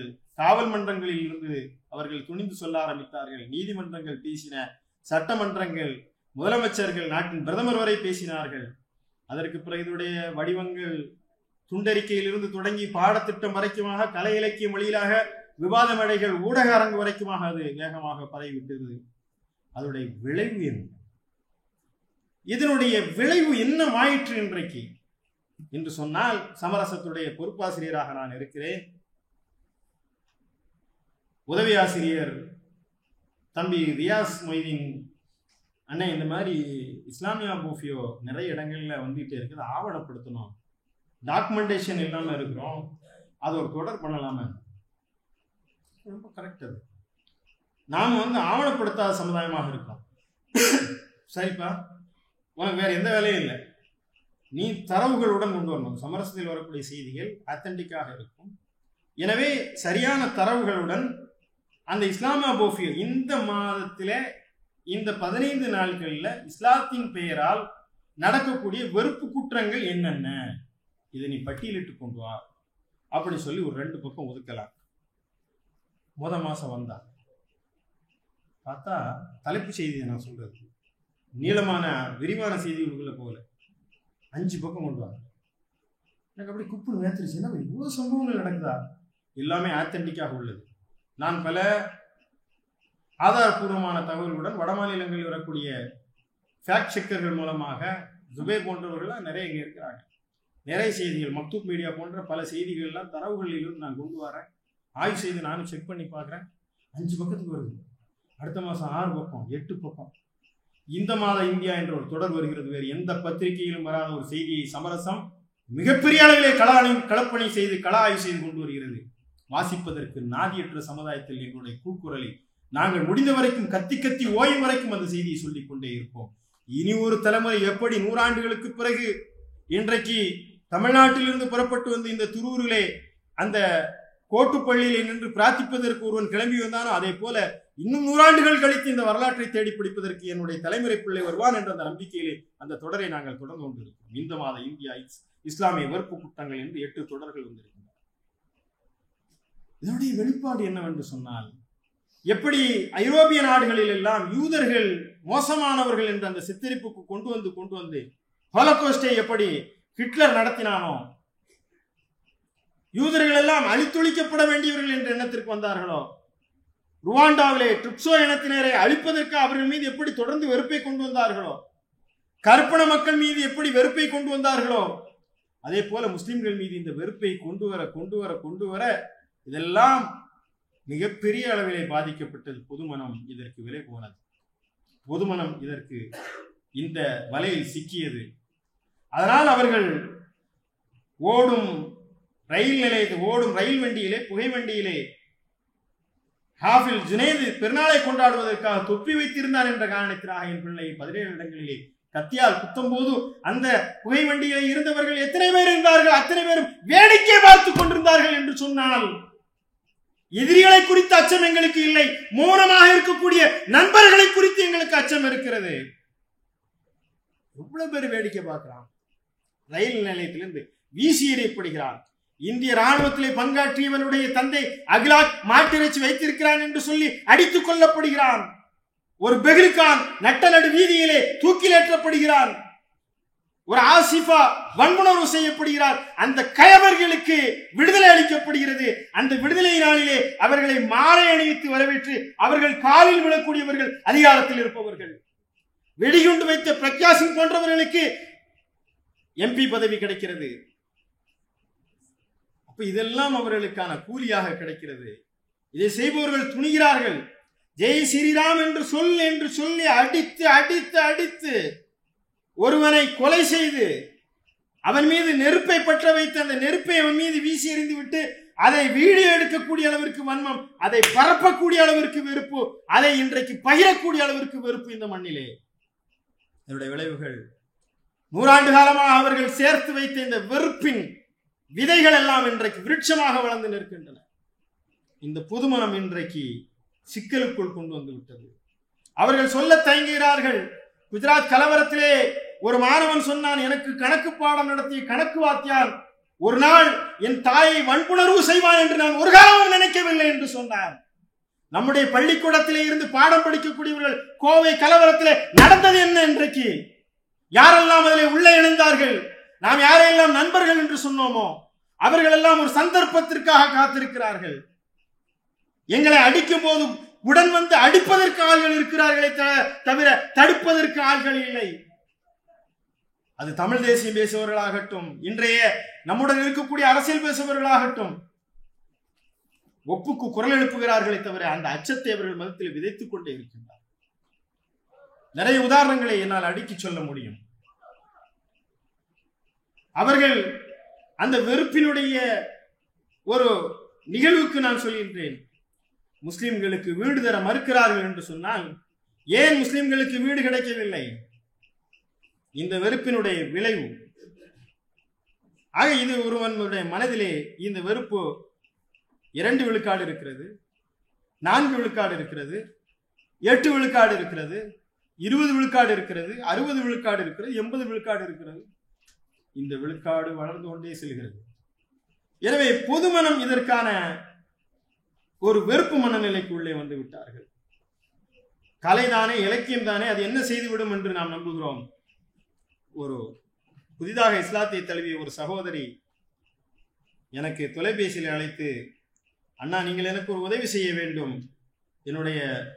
நான் இஸ்லாத்தை மனப்பூர்வமாக ஏற்றுக்கொண்டேன், எனக்கு திருமணம் பேசிக் கொண்டிருக்கிறார்கள், என உறவினர் மாமா அவர்கள் உங்களிடம் பேச வேண்டும் என்று சொல்கிறார். சரிம்மா, என்ன விஷயம்? இல்லை, உங்கள்கிட்ட பேசணும், நம்பர் கொடுங்க, பேசுறேன். தம்பி, நீங்க யாருன்னு தெரியாது எனக்கு. இந்த பொண்ணு ரொம்ப நல்ல பொண்ணு, எப்படியோ மனசை மாற்றி இஸ்லாத்துக்கு கொண்டு வந்துட்டீங்க, இந்த பொண்ணை விட்டுருங்க. நேரில் உங்களை சந்தித்தால் உங்கள் காலில் விழுந்து நான் கேட்பேன், ரொம்ப நல்ல பொண்ணு, பாவப்பட்ட பெண்ணு, அந்த பெண்ணை நீங்கள் விட்டு விடுங்க. இல்லைங்க, நீங்கள் சொல்றது எனக்கு புரியல. இந்த பெண்ணை நீங்கள் கட்டாயமாக வசியம் செய்து மதம் மாற்றி எங்கேயோ இருக்கக்கூடிய ISIக்கு விற்பதிலே உங்களுக்கு என்ன சந்தோஷம் வந்துவிட போகிறது தம்பி என்று சொன்னார். எப்படி நீங்கள் இதை நம்புகிறீர்கள்? ஒரு கேரளா ஸ்டோரியுடைய செய்தி இங்கே இருக்கக்கூடிய ஒருவரை எப்படி பாதித்திருக்கிறது, எப்படி அவன் அதை நம்பி விழுங்கி அதை உண்மை என்று நம்பி விட்டான் என்பதுதான். இது போன்ற புதுமணம் இன்றைக்கு மிக எளிதாக ஆட்பட்டு விடுகின்ற ஒரு சூழ்நிலை. இந்த வெறுப்பினுடைய வகைகளும் இதற்கான காரணங்களும் இது ஏற்படுத்த இந்த தாக்கமும் இதனுடைய வீரியமும் தான் இன்றைக்கு மிகப்பெரிய அளவிலே இந்த தலைப்பை நம்மை பேச வைக்கிறது. அதனால தான் சொன்னேன், இந்த தலைப்புக்குள்ள வர்றதுக்கு இஸ்லாமிய எதிர்ப்பலைகளை எதிர்கொள்வது எப்படி, நான் அந்த தலைப்புக்கு என்ன வரல. ஆனால் இதுவெல்லாம் பேசாம நீங்க எதிர்கொள்றது எப்படின்னா உங்களுக்கு இந்த, அதனால தான் சொன்னேன், இந்த தலைப்பை முழுமைப்படுத்த வேண்டுமா அல்லது நேரத்தில் முடிக்க வேண்டுமா என்று கேட்டேன். இப்போ நாம இதெல்லாம் தெரியுது, அதனுடைய வடிவங்கள், அதற்குண்டான நிறைய சம்பவங்களை சுருக்கி, நேரத்தினுடைய அருமை என்று சுருக்கி நான் சில சம்பவங்களை விட்டு செல்கிறேன். இவ்வளவு வச்சுக்கிடுவோம். இப்போ நாம் என்ன செய்யலாம்? எல்லாம் ஓகே சார், என்ன செய்யணும்? இது இரண்டு வகையான விளைவுகளை ஏற்படுத்துகிறது. ஒன்று, நிராசையினுடைய பள்ளத்தாக்கிலே தள்ளி விடுகிறது. நம்மெல்லாம் இனி எப்படி வாழ போறோம், இவ்வளவு பெரிய, இனி அவங்க ஆட்சியில் இல்லாட்டான அதிகாரம் மிகப்பெரிய அளவில் பீடித்திருக்கிறது என்ற அந்த நிராசையினுடைய பள்ளத்தாக்கில் அவர்கள் வீழ்ந்து கிடக்கிறார்கள். இன்னும் சில பேர் அதை எதிர்ப்பதிலே உச்சத்துக்கு சென்று விடுகிறார்கள். பார்த்துருவோம், மோதி பார்ப்போம். இங்க இருந்து ஒருத்தர், ஒரு வகுப்புவாதி சொல்றான், பாசிஸ்ட் சொல்றான், எங்கள் பிள்ளை, எங்களுடைய தொண்டர்களுடைய கைகளை நாங்கள் கட்டி வைத்திருக்கிறோம், அவிழ்த்து விடுவதற்கு எங்களுக்கு நேரம் வருவது ரொம்ப நேரமெல்லாம் ஆகாதுன்னு சொல்லி ஒருத்தர் பேசுறான். அதற்கு நம்ம சைடிலிருந்து ஒரு தலைவர் சொல்றாரு, அந்த காலம் என்று நினைத்து விட்டாயா, அவிழ்த்துப்பார், நாங்கள் எப்படி பதிலடி கொடுக்கிறோம் என்று. ஒரு வெறுப்புக்கு இன்னொரு வெறுப்பு, ஒரு அழுக்கு இன்னொரு அழுக்கை நீக்காது. ஆக ஒன்று சண்டை செய், உணர்வு களத்திலே ஆட்களை திரட்ட வேண்டும். இன்னொன்று நிராசையினுடைய, எதுவுமே எங்களுக்கு தெரியாது சார், நாங்க உண்டு, எங்க தொழுகை உண்டு, எங்க கடை உண்டு, எங்க வேலை உண்டு, நான் எங்களை கொண்டு போயிட்டே இருக்கக்கூடிய ஒரு வகையான மக்கள். இன்னொன்று போராட்டம், ஆர்ப்பாட்டம், களத்திலிருந்து நாம் செய்வது எதையும் நாம் எதிர்கொள்வோம் என்ற ஒரு நிலை. ஆனால் நாம் ஜமாத் இஸ்லாமி இதிலிருந்து ஒரு செய்தியை உங்களுக்கு சொல்கிறது. பாய், உங்களெல்லாம் தெரியும், நீங்கள்லாம் சமரசம் பண்ணிட்டு போறாள், சும்மா பயான் நல்லா பேசுவீங்க, இதெல்லாம் எத்தனை காலம் கத்திக்கிட்டே இருக்க போறீங்க, பயான்லாம் கேட்கறது நல்லா இருக்கு, சமரசம்லாம் கதைக்கு உதவாது பாய் என்று சொல்லக்கூடியவர்கள் இருக்கிறார்கள். ஆனால் இதை உண்மையில் இஸ்லாம் என்ன சொல்கிறதோ அதைத்தான் ஜமாத் இஸ்லாமி சொல்கிறது. ஜமாத் இஸ்லாமிக்கு என்று தனி பாதையெல்லாம் ஒன்று இல்லை. நீங்க காலையில் உள்ள உரையை கேட்டிருக்கலாம், இதற்கு முன்பு உள்ள உரையை கேட்டிருக்கலாம். இஸ்லாமிய இயக்கம் என்பது இஸ்லாம் தான் இஸ்லாமிய இயக்கம். பெருமானார் நபிகள் நாயகம் ஸல்லல்லாஹு அலைஹி வஸல்லம் அவர்கள் எப்படி இந்த இஸ்லாமிய எதிர்ப்பலையை எதிர்கொண்டார்களோ அதே வழி நின்று நாங்கள் எதிர்கொள்வோம் என்பதுதான் ஜமாத் இஸ்லாமியுடைய நிலைப்பாடு. அவர்கள் பன்மை சமூகத்திலே இஸ்லாமிய வெறுப்பை வேறறுப்பதற்காக என்ன நடவடிக்கை எடுத்தார்களோ அதே போல பன்மை சமூகத்திலே இந்த ஜமாத் இஸ்லாமி அதை நடவடிக்கை எடுக்கிறது. ஒருவேளை இது யுத்தகாலமாக இருந்து, ஆட்சி அதிகாரம் இருந்து நம்மை அவர்கள் எதிர்க்க வருகிறார்கள் என்று சொன்னால் அந்த களத்தில் எதிர்கொள்வதற்கான வழிகாட்டுதலை பெருமானார் நபிகள் நாயகம் ஸல்லல்லாஹு அலைஹி வஸல்லம் அவர்கள் எப்படி தற்காப்பு யுத்தங்களாக நடத்தினார்களோ அதற்கான வழியை ஜமாத் சொல்லி தந்திருக்கும். ஆனால் அதற்கான காலம் இதுவல்ல. இது நாம் பன்மை சமூகத்தில் வாழ்கிறோம். இங்கிருந்து இந்த வெறுப்பலை எதிர்கொள்வதற்கான வழிமுறைகளை நாம் தேட வேண்டும். எப்படி இந்த வெறுப்பை எதிர்கொள்வது? இந்த நிராசையினுடைய பள்ளத்தாக்கிற்கும் சென்று விடக்கூடாது, இந்த உணர்ச்சி மேலிடக்கூடிய வகைக்கும் சென்று விடக்கூடாது. ரொம்ப எளிமையான வேலை உணர்ச்சிகரமாக கத்தி பேசுவது, எங்களுக்கும் பேச தெரியும். இந்த விடவா வேகமா பேசிட முடியும்? பேச முடியும். பேசினால் கூட்டத்தை வெகுவாக ஈர்த்து கொள்ள முடியும். போராட்ட களத்திற்கு ஒரே நாளில் 10,000 பேரை திரட்டிவிட முடியும். அதுவல்ல எங்களுடைய பணி. தர்பியா கிளாஸுக்கு வான்னா வரணும், காலைல ஃபஜருக்கு வான்னா வரணும், ரிப்போர்ட் கொடுனா கொடுக்கணும், அது கஷ்டம். இஸ்லாத்திற்காக உயிரை விடுவது எளிது, இஸ்லாத்தின்படி வாழ்வது கஷ்டம். ஒரே நிமிடத்தில் குண்டை கட்டி கொண்டு போய் சென்று செத்து விடலாம், அது எளிமையான வேலை. ஆனால் அறவாழ்வு வாழ முடியுமா? இஸ்லாத்தின்படி ஒழுக்க வாழ்வு, கட்டுப்பட்ட வாழ்வு, அல்லாஹ் ரசூலுக்கு கட்டுப்பட்ட வாழ்வை வாழ முடியுமா என்றால் அது சவால். அந்த சவாலைத்தான் ஜமாத் இஸ்லாமியின் தன் ஒவ்வொரு தொண்டனுக்கும் பயிற்றுவிக்கிறது. இதுதான் வீரம். வீரம் என்பது சண்டையிலே எதிரியை வீழ்த்துவன் அல்ல வீரம். தன் மனதை கட்டுப்படுத்தி அதை எதிர்கொள்ளக்கூடிய ஆற்றலை பெருக்கிக் கொள்ளக்கூடியவன் தான் வீரன். எனவே ஜமாத் இங்கே சொல்வது இந்த வசத்தியா கோட்பாட்டை, இந்த நடுநிலைத்தன்மையை சொல்கிறது. ஜமாத் இன்றைக்கும் இத்தகைய களப்பணிகளை பல்வேறு வகையிலே பல்வேறு களங்களிலே முன்னெடுக்கிறது. பாபர் மசூதி வழக்காகட்டும் அல்லது வக்ஃப் விஷயங்களாகட்டும், எல்லா நிலையங்களிலும் அது வழக்கறிஞர் குழுவை வைத்து சரியான முறையிலே ஏபிசிஆர் போன்ற அமைப்புகளிலே பங்கெடுக்கிறது, எஃப்டிசிஏ போன்ற அமைப்புகளை நிறுவுகிறது, தார்மிக் ஜன்மோட்சா போன்ற ஆன்மீக நல்லிணக்க குழுவை ஏற்படுத்துகிறது, சத்பாவனா மஞ்சுகள் மூலமாக பணி நிகழ்த்துகிறது, எத்தனை வழக்காடு மன்றங்களை அது செய்கிறது. ஒன்றை விளங்கிக் கொள்ளுங்கள், வெறுப்பு வணிகர்களை எளிதாக எதிர்கொள்வதற்கான வழி இந்திய அரசியலமைப்பு சட்டத்தில் இருக்கிறது. பிரிவு 13, 14, 15, 154, 153, ஆவண்ணா 504 எல்லாவற்றின் மூலமாக வெறுப்பை பேசுகிறவனை நீங்கள் தடை செய்ய முடியும். பால் தாக்கரேயை 6 ஆண்டு காலம் அரசியலில் ஒதுங்கி வைக்க செய்தது இந்த ஒரு வழக்கு போட முடியும். அதெல்லாம் நம்ம செய்ய மாட்டோம். ஒரு வழக்கின் மூலமாக ஒருவரை கைது செய்ய முடியும். பெருமானார் ஸல்லல்லாஹு அலைஹி வஸல்லம் அவர்களை பற்றி இழிவாக பேசினால் ஒருவன் வெளியே வர முடியாத வழக்கு. போராட்டமோ ஆர்ப்பாட்டமோ கூடாது என்பதில் நம்முடைய நிலை. நாமும் பல களங்களை கண்டவர்கள் தான். சிஏஏ ஆர்ப்பாட்டத்தை பெருமளவிலே ஒருங்கிணைத்து முன்னின்றது ஜமாத் இஸ்லாமியின். எப்போதெல்லாம் போராட்டம் தேவை என்று கருதுகிறோமோ அப்போதெல்லாம் போராட்ட களத்தை வடிவமைத்து அதற்கான ஒழுங்கு வடிவங்களை ஏற்படுத்திக் கொள்வதில் ஜமாத் முன்னிலையில் முன்வரிசையை நிற்கும் என்பதை நீங்கள் விளங்கிக் கொள்ள வேண்டும்.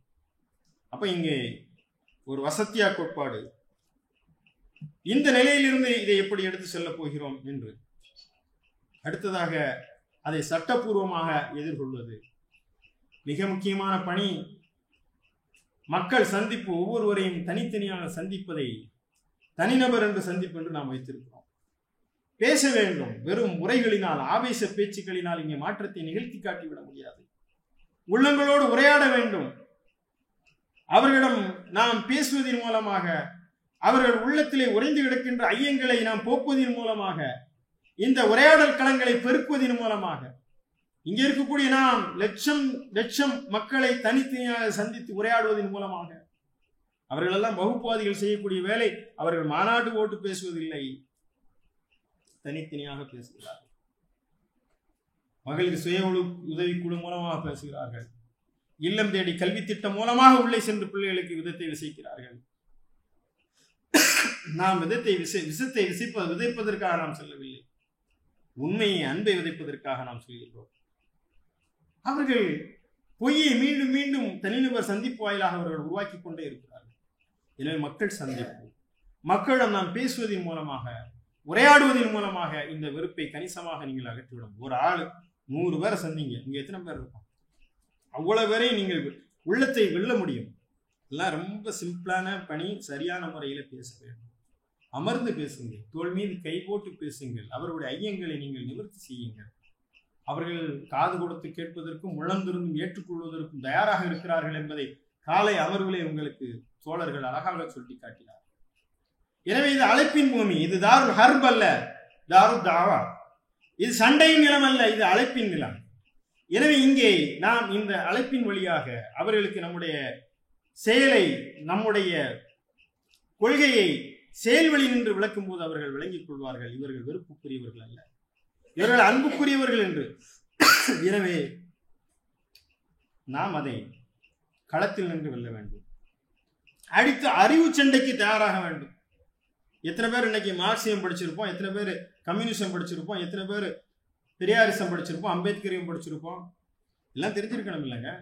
எல்லா சிந்தனையும் வர வேண்டும். அதே போல பாசிசம் குறித்தும் நீங்கள் படித்திருக்க வேண்டும். ஏஜி நூரானியுடைய ஒரு மிகப்பெரிய ஒரு நூல், RSS உடைய ஒரு வரலாற்றை கொடுத்து எழுதின, எவ்வளவு காஞ்சி அயலுடைய நானியன் இந்து அல்ல இருக்கு, எவ்வளவு புத்தகங்கள் இருக்கு. பாசிசம் என்ன செய்யும், MN ராயுடைய புத்தகம், அடிக்கிட்டே போகலாம். அவர்கள் யார், என்ன செயல் திட்டங்களை வைத்திருக்கிறார்கள், அதை குறித்து நாம் வைத்துவிட்டு அவர்கள் எதையெல்லாம் குற்றச்சாட்டுகளாக சொல்கிறார்களோ அதை நாம் அறிவு வழி நின்று அதை விளக்கிக் கொண்டே இருக்க வேண்டும். அதை நாம் சொல்லிக்கொண்டே இருக்க வேண்டிய காலத்தில் இருக்கிறோம். ஒவ்வொன்றா எடுங்க. முஸ்லிம்கள் அதிக பிள்ளை பெறுகிறார்களா, புள்ளி விவரத்தை கொடுங்க. இல்லை. யார் அதிகமான திருமணம் முடிக்கிறா, கணக்கெடுத்து பாரு. சரி, உன் கணக்குப்படியே வா.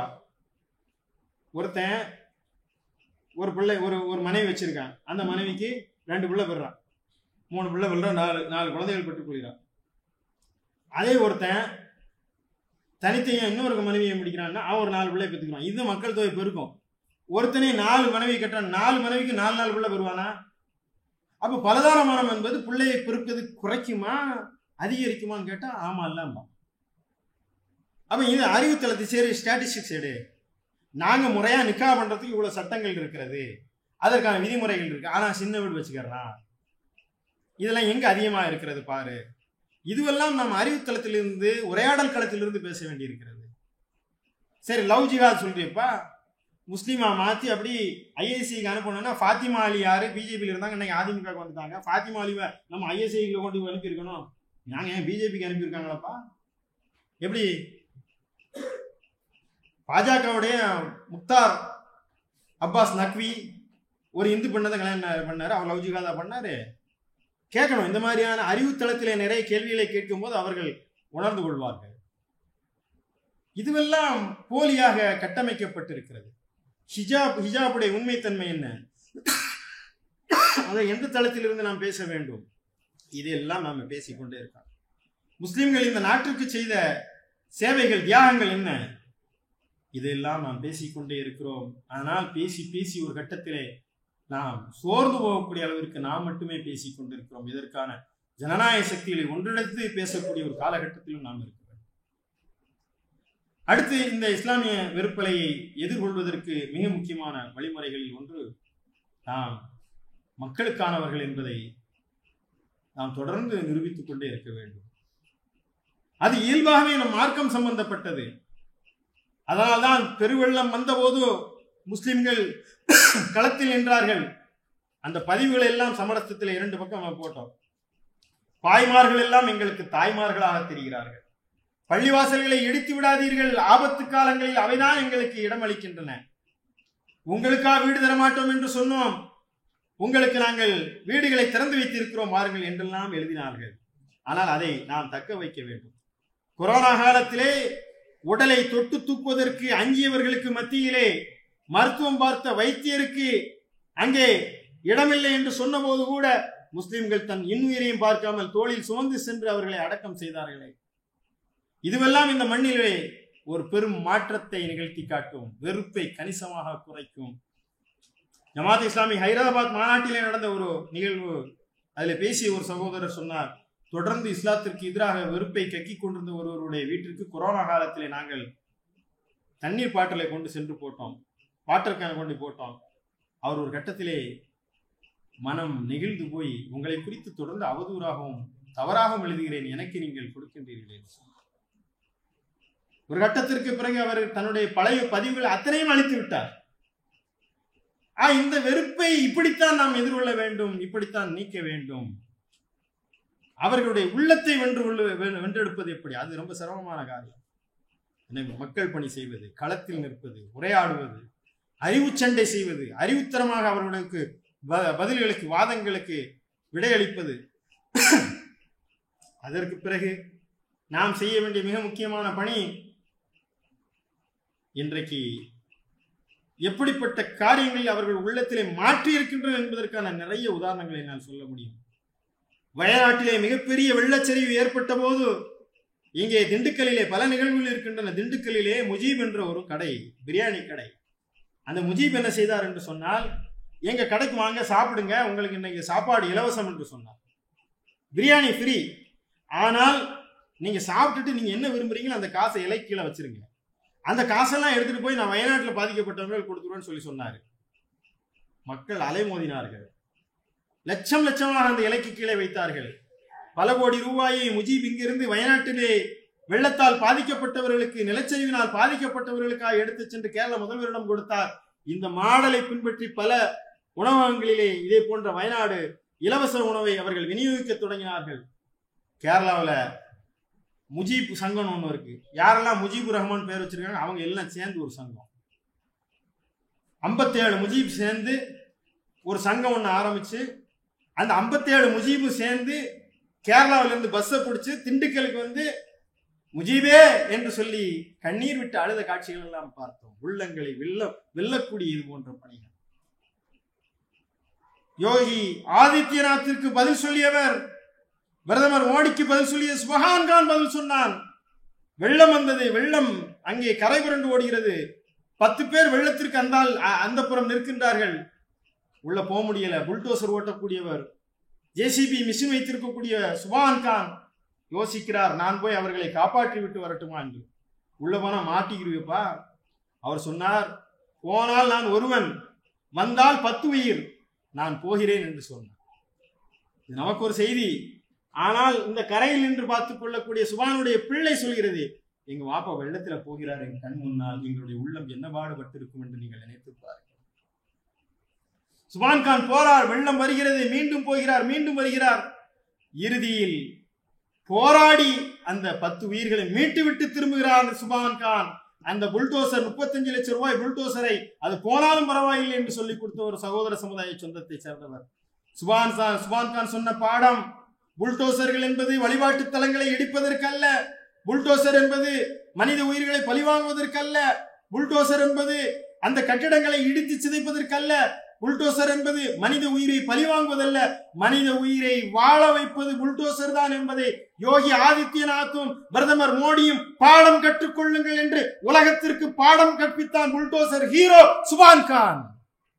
இதுதான் வெறுப்பை அதற்கு பின்னால் போட்ட அந்த பதிவுகள் எல்லாம் பாருங்கள், லட்சக்கணக்கான பதிவுகள். சல்மான் என்று சொல்லக்கூடிய ஒரு காய்கறி வியாபாரி, சந்தோஷ் என்று சொல்லக்கூடிய ஒருவர் வருகிறார். போபாலிலே ரொம்ப கஷ்டமா இருக்குப்பா எனக்கு, என் காய்கறி கடையில என்ன படிக்கிற? நான் படிக்கிறேன், இன்ஜினியரிங் படிக்கிறேன். தான் என் காய்கறி கடையில இருந்து இலவசமா காய்கறி வாங்கி வச்சுக்க, சாப்பிடு, சமைச்சு சாப்பிடு, நல்லா படிப்பா, நான் தான் படிக்கலன்றான். சலீம். சந்தோஷ் பட்டேல் படித்து பெரிய ஆளாக மாறுகிறார். டிஸ்ட்ரிக்ட் சூப்பரண்ட் போலீஸாக பதவி உயர்வு பெற்ற பிறகு போபாலுக்கு திரும்பி வருகிறார். சந்தோஷ் பட்டேல் எங்கே என் அன்பு சலீம் என்று தேடுகிறார். அந்த காய்கறி கடைக்காரனை தேடி வந்து நின்று கட்டி அணைத்து, உன் சகோதரன் இன்றைக்கு நான் இவ்வளவு உயர்ந்திருக்கிறேன் என்று சொன்னான், சலீம்களால் தான் நாங்கள் நிறைந்திருக்கிறோம் என்று சொன்னானே. இதுதான் உள்ளங்க. அதற்கு பின்னால் வந்த பின்னூட்டங்களை படி. ஒரு சுபானாக, ஒரு சலீமாக, ஒரு முஜீபாக தன்னுடைய 2 பிள்ளைகள் தீயில் கருகிய போதும் அந்த மன்சூரி 12 குழந்தைகளை காப்பாற்றி தன் 2 குழந்தைகளை தீக்கிரையாக கொடுத்தானே, அந்த மன்சூரியை இன்றைக்கு பாருங்க. ஆக்சிஜனுக்காக கோரக்பூரில் மூச்சு திணறி செத்த அந்த குழந்தைகளுக்காக தன்னையும் பொருட்படுத்தாமல் டாக்டர் கஃபீல் கான் எப்படி களத்தில் நின்று போராடி சிறை கொட்டகையை அனுபவித்தாரோ, அதே போல நீங்கள் களத்திற்கு வர வேண்டும். இது ஒரு புறம், களத்தில் நின்று அவர்களுக்கு பதில் சொல்வது. இதைத்தான் பெருமானார் ஸல்லல்லாஹு அலைஹி வஸல்லம் அவர்கள் செய்து காட்டினார். அடுத்து நாம் இன்றைக்கு நம் கையில் இருக்கக்கூடிய மிகப்பெரிய ஆயுதம் முகநூலும் மீடியாவும். அதை பயன்படுத்த தெரியவில்லை. ஒரு போஸ்ட் மூலமாக இன்றைக்கு வகுப்புவாத கட்சியான பாஜக மிகப்பெரிய வீழ்ச்சியை இந்த தேர்தலிலே சந்தித்திருக்கிறது என்று சொன்னால் துரு ராட்டியுடைய பங்களிப்பது அதிகமாக இருந்தது. எங்க இருந்தோ அவர் செய்த ஒரு வீடியோக்கள் தான். அவனை கண்டு ஒரு அரசே நடுங்கியது. ஒரு துரு ராட்டியால் போடக்கூடிய ஒரு வீடியோவை ஏன் நம்மால் போட முடிவதில்லை? இன்றைக்கு மாபெரும் கலவரம் நடப்பதை தடுத்து நிறுத்தினார் என்பதற்காக கோட்டை அமீருடைய விருதை தமிழ்நாடு அரசு ஜுபைர் கானுக்கு வழங்கியதை ஃபேக்ட் செக்கராக இருந்து இன்றைக்கு பல்வேறு களங்களிலே நோபல் பரிசு லிஸ்ட் வரைக்குமாக அவனை தேடி கண்டுபிடித்தார்கள். ஜுபைர் கான் செய்த அந்த வேலையை முகநூல்ல ஒன்றும் பண்ணலையேங்க. ஒரே போட்டோ எடுக்கிறது, போடுறது, நாங்க எங்க போனோம், அங்க போனோம், அதை செஞ்சோம், சாப்பிட்டோம், இங்க நல்லா இருந்தது, அங்க நல்லா இருந்தது. எந்த காலத்தில் வாழ்கிறோம்? இந்த முகநூலை சரியான முறையில் நீங்கள் கையாண்டீர்கள் என்று சொன்னால், களமாடினோம் என்று சொன்னால், இந்த திரைத்துறைக்கு வருவதிலே முஸ்லிம்களுக்கு என்ன தயக்கம், என்ன தடை? ஈரான் சினிமா இன்றைக்கு பேசப்படுகிறது. கேரளாவில் இருந்து இன்றைக்கு பல்வேறு சினிமாக்கள் உலக அளவிலே பேசப்படுகிறது. ஹலால் லவ் ஸ்டோரி, ஆதமண்ட மகன் அபுவில் இருந்து இன்றைக்கு ஹலால் ஸ்டோரி, ஆயிஷா வரைக்கும் இன்றைக்கு எத்தனையோ படங்கள், சூடான் ஃப்ரம் நைஜீரியா வரைக்குமாக. தமிழில் ஒரு படம் இல்லையே. ஏன்? அவன் எடுத்துக்கிட்டே இருப்பான், நீ கத்திக்கிட்டே இரு. அவன் எடுத்துக்கிட்டே இருப்பான், நீ கத்திக்கிட்டே இரு. பத்திரிகையில் எழுதுறான், நீங்கள் எத்தனை படம் எடுத்தாலும் சரி சரி என்ன செய்ய போற, நாங்கள் அத்தனை படத்தை எதிர்ப்போம். இதுதான் அவன் வேலையா? நீ கத்திக்கிட்டே இருக்கிறத வேலையா? எப்ப எதிர்த்து நிக்க போற? அவன் எந்த களத்தில் நிற்கிறான் அந்த களத்தில் என்று பதில் சொல். அவன் கோடிக்கணக்கான மக்களுக்கு திரையில சொல்றான்னா நீ தரையில நின்று போராடிக்கிட்டு இருக்கியே. தடுக்க முடியுமா? அதுவல்ல உன் பணி. நானும் ஒரு படம் எடுப்பேன். இன்றைக்கு அதையும் யார் எடுக்கணுமா? அதையும் அவன் எடுக்கணுமா? ஏன் நீ எடுக்க மாட்டியா? உன்னோட பணம் இல்லையா? இயக்குநர்கள் இல்லையா? முஸ்லீம் இயக்குநர்கள் இல்லையா? முஸ்லீம் தயாரிப்பாளர்கள் இல்லையா? ஒரு காலம் வந்து விட்டது, இன்ஷா அல்லாஹ் எல்லா திரையரங்குகளிலும் இஸ்லாமிய வாழ்வியலை சொல்லக்கூடிய படங்களுக்கான கதவு திறக்கப்படும் காலத்திலே நாம் இருந்து கொண்டிருக்கின்றோம். அதை செய்வோம். இந்த மண்ணிலே பேச வேண்டிய வழிகளும் வாழ்வியலும் எத்தனை எத்தனை இருக்கின்றன. அதை ஒரு போராட்டமாக முன்னெடுக்க வேண்டும். இது அறிவு சண்டை. இதெல்லாம் வெறுப்பலையை நீக்கும். ஒரு திரை மொழியின் வாயிலாக நாம வெறுப்பு விதைக்க போவதில்லை. எந்த சமுதாயத்தின் மீது காழ்ப்புணர்வு சொல்ல போறதில்லை. நாங்க யார் என்று சொல்ல போறோம். எங்களுடைய வாழ்வியலும் வலியும் என்ன என்பதை பேச போகிறோம். அதற்கு வருவாங்க, ஹராம் எல்லாமே வருவாங்க. வாங்க, நல்லது. இது உங்களுக்காக அல்ல, என் சகோதர சமுதாய சொந்தத்துடன் நான் உறவாடுவதற்காக இந்த திரைமொழியை நாங்கள் பயன்படுத்த இருக்கின்றோம் என்ற அந்த காலத்தை உருவாக்குவோம். இறுதியாக அண்ணல் பெருமானார் நபிகள் நாயகம் ஸல்லல்லாஹு அலைஹி வஸல்லம் அவர்கள் எத்தகைய நம்பிக்கை இந்த தோழர்களுக்கு கொடுத்தார்களோ, நீங்கள் வகுப்புவாதிகள் அவர்கள் சொல்கின்றார்கள், உங்களை இராஞ்சி சென்று விடலாம், உங்களை அப்படி நசுக்கி கசக்கி பிழிந்து விடலாம் என்று நினைத்திருக்கிறார்கள். அப்படி எல்லாம் இல்லை. இன்றைக்கும் இஞ்சி இருக்கின்ற நம்பிக்கை, நான் சொன்னேன், காவல் மன்றங்கள் நமக்கு எதிராக இருக்கின்றன. ஆனால் இன்னொரு புறம் இருக்கிறது, நமக்காக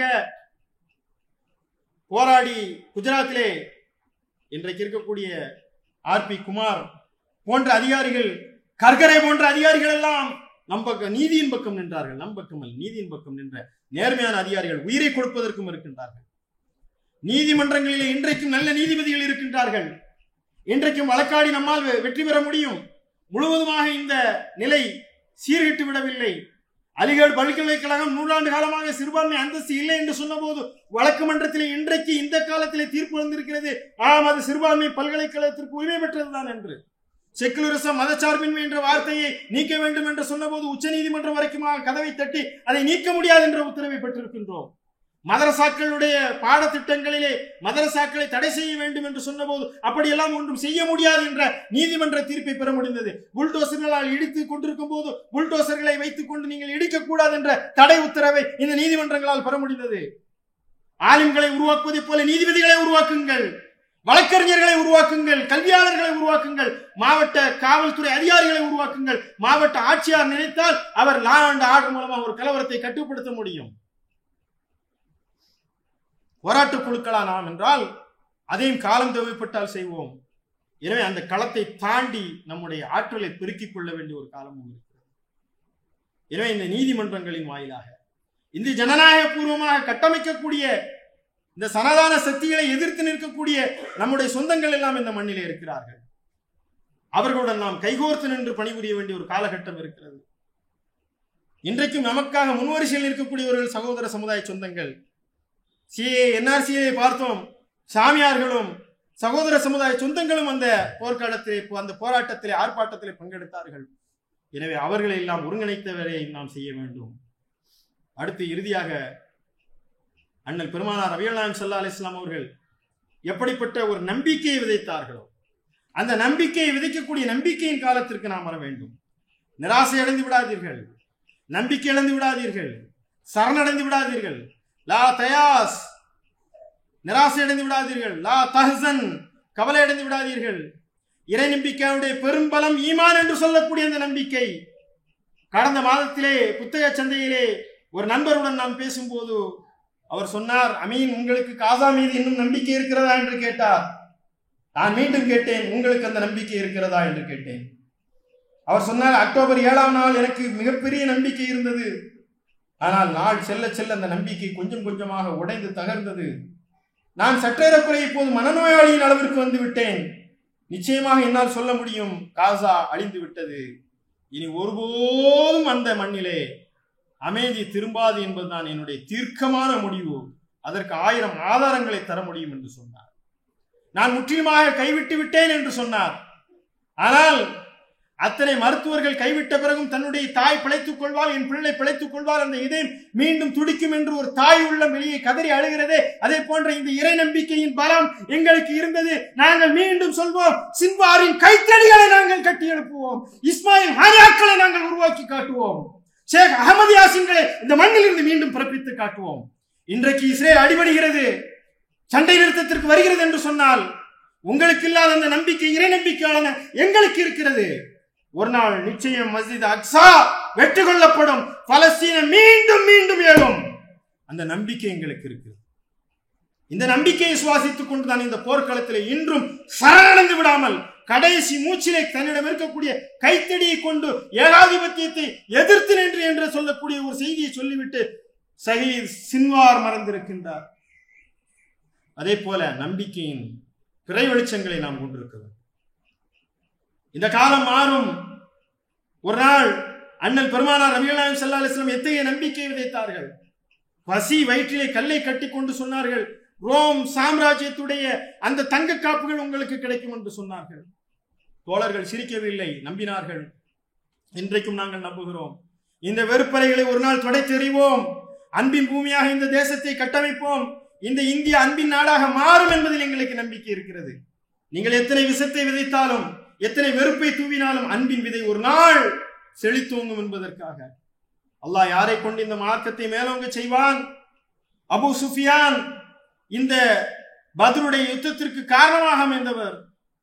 அந்த அபூ சுஃபியான் எப்படி ரலியல்லாஹு தஆலா அன்ஹு மாறினாரோ, தன்னுடைய உயிர் நிரம்பிய சச்சா சகோதரன் ஹம்சாவுடைய ஈரக்கொலையை கடித்து துப்பிய ஹிந்த் எப்படி ரலியல்லாஹு அன்ஹு மாறினார்களோ, உஹதுடைய யுத்த களத்திலே அந்த உச்சியிலே நின்று அந்த உஹது களத்தினுடைய பெரும் தோல்வியை முஸ்லிம்களுக்கு ஏற்படுத்தி தர காரணமாக இருந்த ஹாலித் பின் வலீத் என்று சொல்லக்கூடியவர் இறை நிராகரிப்பாளராக மட்டுமல்ல, நம்முடைய பாணியில் சொல்வதென்றால் ஒரு பாசிசமாக நின்று முஸ்லிம்களுக்கு பெரும் தோல்வியை தந்தவர் இன்றைக்கு சைஃபுல்லா அல்லாஹ்வின் வாழ்வாக மாறி நின்றார். காலம் மாறும், நம்பிக்கைகள் நிச்சயமாக சிதைந்து போவார். ஒரு நாள் இல்லாவிட்டாலும் ஒரு நாள். எங்களுக்கு இன்னொன்று நம்பிக்கை இருக்கிறது. ஹைகோர்ட்டிலே வழங்கக்கூடிய இந்த தீர்ப்புகளை சுப்ரீம் கோர்ட்டிலே நீங்கள் மாற்ற முடியும் என்ற ஒரு நம்பிக்கை உங்களுக்கு இருக்கிறது. ஆனால் எங்களுக்கு நம்பிக்கை இருக்கிறது, ஹைகோர்ட், சுப்ரீம் கோர்ட், அதையும் தாண்டி ஒரு கோர்ட் இருக்கிறது, மாலிகி யௌமித்தீன் என்ற அந்த கோர்ட். அதில் ஒரு நாள் நாங்கள் வெல்வோம், நிச்சயமாக சூனத்திற்கு நாங்கள் செல்ல வேண்டியவர்கள். அந்த நம்பிக்கை, இறைவனுடைய கூலி எங்களுக்கு இருக்கிறது என்ற அந்த நம்பிக்கை. அதனாலதான் காசா யுத்தம் இன்றைக்கும் எழுச்சி வருகிறது. இந்திய மண்ணை இந்த வெறுப்பின் பூமியாக மாற்றி இந்த முஸ்லிம்களை இங்கிருந்து அழித்தொழித்து விடலாம், சிறுபான்மைகளின் தலித்களையும் அழித்தொழித்து விடலாம் என்ற எண்ணம் இருக்குமானால் எண்ணங்களை மாற்றிக்கொள்ளுங்கள். சத்தியம் வெல்லும், அசத்தியம் அழியும், அசத்தியம் அழிந்தே தீரும் என்பதுதான் உலக வரலாறு. வரலாற்றின் பக்கங்களை எரித்து பாருங்கள். மூசாவுடைய வரலாறும் ஃபிரௌனுடைய வரலாற்றையும் நீங்கள் பாருங்கள். நம்ரூதுடைய வரலாற்றையும் இப்ராஹிமுடைய வரலாற்றையும் நீங்கள் பாருங்கள். ஏரியல் சரோன்களுடைய வரலாற்றையும் ஷேக் அஹமது யாசினுடைய வரலாற்றையும் எடுத்து பாருங்கள். இனி ஒரு காலத்திலே நீங்கள் பாருங்கள் ஈஷியா சின்வாருடைய வரலாற்றையும் இன்றைக்கு இருக்கக்கூடிய நெத்தன்யாஹுடைய வரலாற்றையும் காலம் ஒரு நாள் எடுத்து வாசிக்கும். அந்த வாசிக்கக்கூடிய காலத்திலே என் தலைமுறை பிள்ளைகளுக்கு வாழ்த்து சொல்லி இந்த உரையை நிறைவு செய்கின்றேன். வாஹிருதவான அல்ஹம்துலில்லாஹி ரப்பில் ஆலமீன். அஸ்ஸலாமு அலைக்கும் வரஹ்மத்துல்லாஹி வபரகாத்துஹு.